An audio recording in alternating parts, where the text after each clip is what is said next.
Thank you very much. And I want to thank Kim and Linda House and everyone at the Cancer Support Community for inviting me to speak here today. Health insurance is a very personal issue for me, and I think I have a very unique perspective about being a cancer patient because, yes, my first journey was when I was 32 years old in 1987, and back then it was extremely scary to have cancer. At that time, there really wasn't a standard protocol for someone my age, my staging, and all of that. I talked to 10 different oncologists. I got 10 different opinions. The first one said, if you were my wife, I would not do chemotherapy. And then at the other end, I had a doctor actually tell me, I need to take you to the brink of death to be able to cure you. And both perspectives scared me. I was actually scheduled for a radical mastectomy, and I had to fight the medical system to have a less invasive surgery performed. My reoccurrence was in 2010, and I was 55. And been there, done that. I knew what to expect medically. I had already got my PhD in cancer. And so that was not the journey that I went on. And I still had the same insurance policy that I had both times. I had taken that policy out in 1987, and I didn't realize that I would have to keep that policy for 25 years. Now, in 1987, I had decided to make some really radical changes in my life. I broke up with my boyfriend, and I moved out.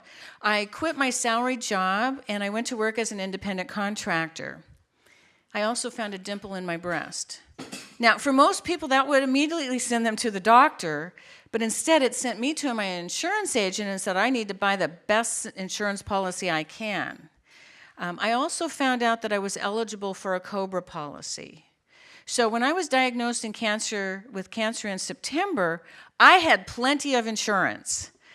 And I found out 30 years ago about what we're still dealing with today is that even with good insurance, cancer is really, really, really expensive.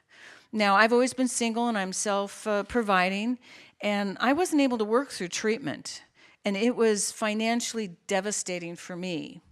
Now, at the age of 32, I didn't have a lot of financial resources, but the few that I did precluded me from getting help from anyone.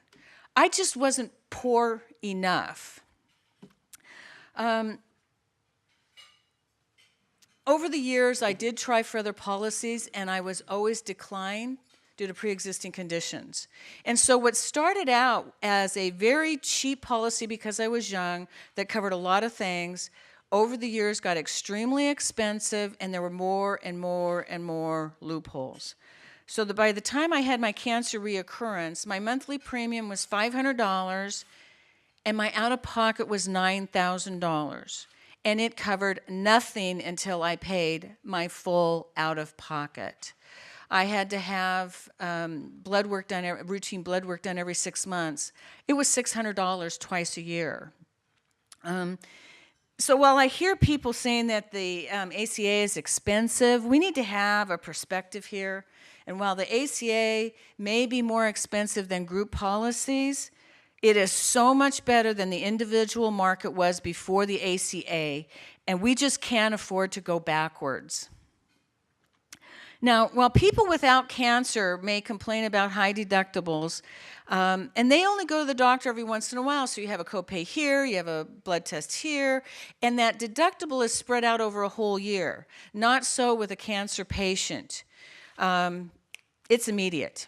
Now, with my reoccurrence, I was diagnosed in August. I had surgery in September. $9,000 right now. I had a second surgery in December, and my oncologist said, well, we need to wait until your surgical scars heal before we can do chemo, and so let's start that in January. And I said, but you don't understand. I can't afford it. And he goes, why? You have insurance. And I said, my out-of-pocket is another $9,000. Now, I decided to forego chemotherapy, and cost played a major factor in my decision, but it wasn't the only reason. I did tell my oncologist that I wanted a second opinion. And he goes, well, I can get you a second opinion. And he went to the back of his office and he talked to a couple of the other colleagues in his practice. And he came back and he said, well, Dr. So-and-so said this treatment and I said this and so-and-so said this. And so they each had a different combination of chemo, but they all agreed on one thing is I needed chemotherapy. Now I have 2 points to make about that.